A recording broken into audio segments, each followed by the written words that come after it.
je m'appelle Gervaise Debuquet, je suis professeure au sein du département études organisationnelles et éthiques.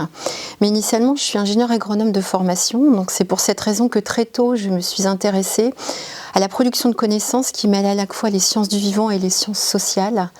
Donc toutes mes recherches en fait portent d'une manière plus ou moins étroite avec les interrelations entre les agrosystèmes, les écosystèmes et les modèles alimentaires.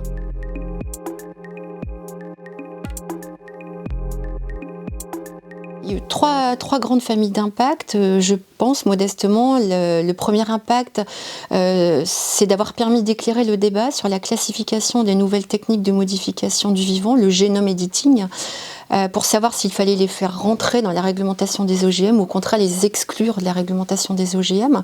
Mais on s'aperçoit que chez les non-experts, ces technologies viennent réveiller des conceptions du vivant, des conceptions de l'animalité, de la naturalité, notamment quand il s'agit par exemple de faire accepter des vaches sans cornes. Donc moi, ce que j'ai amené en fait, c'est comment se construisent les frontières de l'acceptabilité. Un deuxième point sur lequel j'ai pu contribuer, c'est de questionner les représentations de l'impact du changement climatique sur les poissons, sur leur cycle de vie, sur leur vie tout simplement, mais aussi sur leur teneur en oméga 3. Et à ce titre-là, il y a plusieurs contributions possibles. C'est d'éclairer les filières sur la part respective de la pêche et de l'aquaculture, parce qu'on sait que l'aquaculture utilise beaucoup de nourriture animale qui proviennent de poissons. Et puis, sur le plan nutritionnel, les oméga 3 dans les poissons ne sont pas du tout les mêmes que les oméga 3 qu'on peut trouver dans les huiles. Ils ne sont pas complètement substituables. Donc, ce serait intéressant aussi d'apporter de la connaissance aux profanes, aux mangeurs lambda, et de l'éclairer aussi sur les risques qu'il y aurait à reporter une partie de la consommation de protéines, la viande, pour les flexitariens ou les pesco-végétariens, dans le poisson, parce qu'on pourrait aussi transférer un problème vers un autre, c'est-à-dire de la terre au monde marin.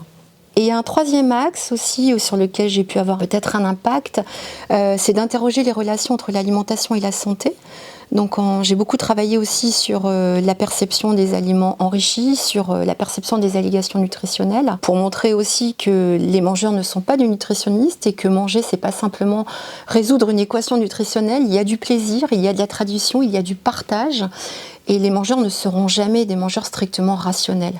Donc quand bien même on a des dispositifs comme le Nutri-Score qui peuvent éclairer les choix, je pense une erreur de penser que tout le monde va traiter de manière rationnelle ce type d'indicateur. Ça peut aider à faire des choix, mais il y a bien d'autres dimensions qui peuvent rentrer en jeu quand il s'agit de choisir un aliment.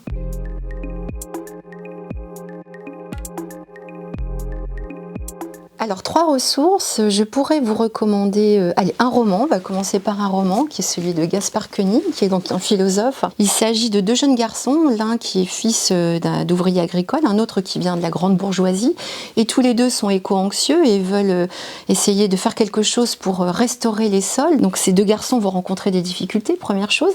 Ensuite, leurs idéaux seront mis à mal d'une certaine façon. Et puis troisièmement, je dirais qu'ils montrent comment la mobilité sociale entre les classes, socialiser les classes inférieures, n'est pas si simple que ça, quand bien même on veut se saisir de la question de la transition agricole.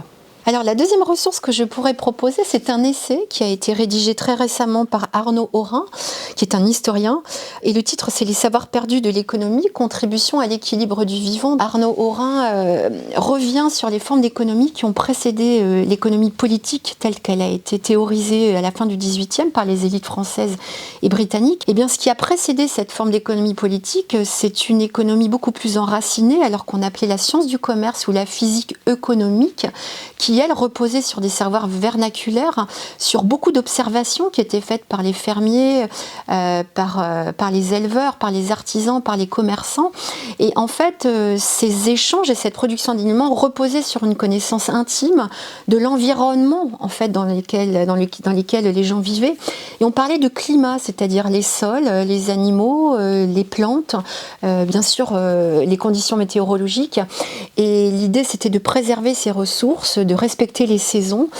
Donc ce livre est extrêmement intéressant, très précieux pour comprendre, trouver des idées, des leviers pour relocaliser notre alimentation et surtout préserver les écosystèmes qui permettent de produire cette alimentation. Une troisième chose que je pourrais conseiller, ce n'est pas un ouvrage, ce serait plutôt un film, Le Soleil vert. C'est un film américain datant de 1973 qui est un film d'anticipation mais dystopique. Donc ça se passe à New York. En 2022, les humains ont détruit toutes les ressources naturelles. Les humains sont exposés à de la pollution, une surpopulation, à la canicule. Et donc une entreprise décide de pallier à ces déficits alimentaires et de vendre une petite pilule qu'on appelle le Soleil vert. Ils disent qu'elle est fabriquée à partir de plancton ou de soja. Mais en réalité, dans ce film, on découvre qu'il s'agit en fait de substances venant de cadavres humains qui sont en fait transformés et mis sous la forme d'une petite pilule. Alors en fait, ce film donc résonne quand même très fortement avec les préoccupations d'aujourd'hui. Je crois que c'est vraiment une très forte anticipation. Et en même temps, en creux, ça fait écho au cannibalisme et je dirais à la crise de la vache folle lorsque des animaux étaient transformés en farine pour nourrir leurs congénères. Donc aujourd'hui, nous n'en sommes pas encore arrivés à l'anthropophagie, mais en creux, ce que l'on peut voir, c'est que voilà, à défaut d'avoir des ressources naturelles, dans ce film, les hommes ont élaboré, des modes de fabrication extrêmement artificiels pour notre alimentation.